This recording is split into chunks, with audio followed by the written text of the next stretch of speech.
On previous programs, we have discussed the differences in the Old Covenant and the New Covenant. We've shown by the Scriptures how the Old Covenant has been replaced by the New Covenant. We read in the book of Hebrews, in that he says, a new covenant. He has made the first obsolete. Now what is becoming obsolete and growing old is ready to vanish away, Hebrews 8 and verse 13. It seems apparent that some do not want to take Paul at his word, for they want to hold on to certain elements of the Old Covenant.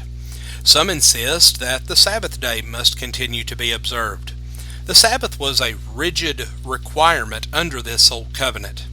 It was one of the original 10 Commandments, and we read the following from the book of Exodus. Remember the Sabbath day to keep it holy. 6 days you shall labor, and do all your work. But the 7th day is the Sabbath of the Lord your God. In it you shall do no work, Exodus 20 verses 8 through 10. The Sabbath was a day of rest, and to violate it was to incur the penalty of death. It was a covenant with the house of Israel. Exodus 31 verses 15 and 16 says, Work shall be done for 6 days, but the 7th is the Sabbath of rest, holy to the Lord.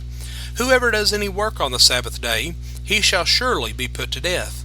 Therefore the children of Israel shall keep the Sabbath to observe the Sabbath throughout their generations as a perpetual covenant. Now please note that this was a covenant with the children of Israel to be kept throughout their generations. This covenant was not made with anyone other than Israel. In Deuteronomy 5 verses 1 through 4 it says, And Moses called all Israel and said to them, Hear, O Israel, the statutes and judgments which I speak in your hearing today, that you may learn them and be careful to observe them. The Lord our God made a covenant with us in Horeb. The Lord did not make this covenant with our fathers, but with us, those who are here today, all of us who are alive. Friends, this covenant included the Sabbath, which was made with the nation of Israel. And to violate these commandments, including the Sabbath, resulted in the death penalty. In the New Testament, we read Paul's writing to the Corinthians regarding this matter. He referred to these commandments as the ministry of death. The apostle wrote, God, who also made us sufficient as ministers of the new covenant, not of the letter, but of the Spirit. For the letter kills, but the Spirit gives life. But if the ministry of death, written and engraved on stones, was glorious, so that the children of Israel could not look steadily at the face of Moses because of the glory of his countenance, which glory was passing away, how will the ministry of the Spirit not be more glorious?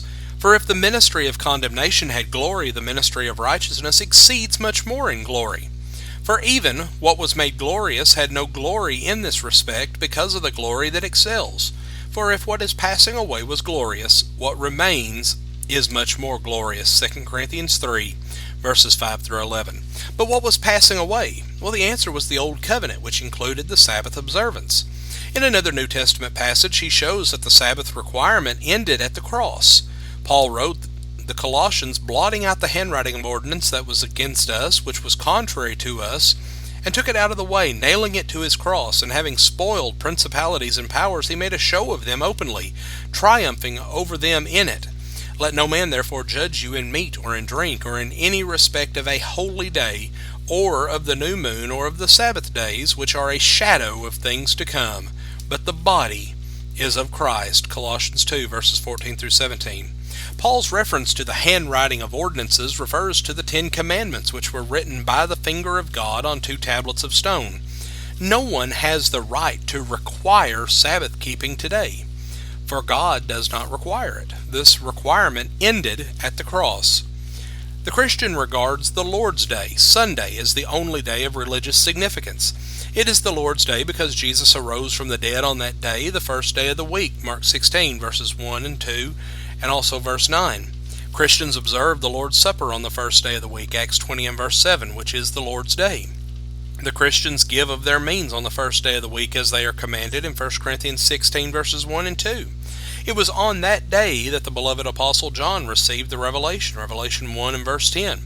The Sabbath was the 7th day, and not the first day of the week.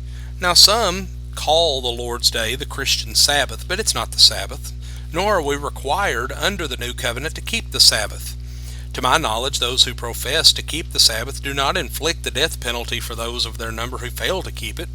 And God's people are not in bondage to the law of Moses, but they live under the perfect law of liberty, James 1 and verse 25. The law of Moses ended at the cross, and henceforth the Sabbath has been fulfilled.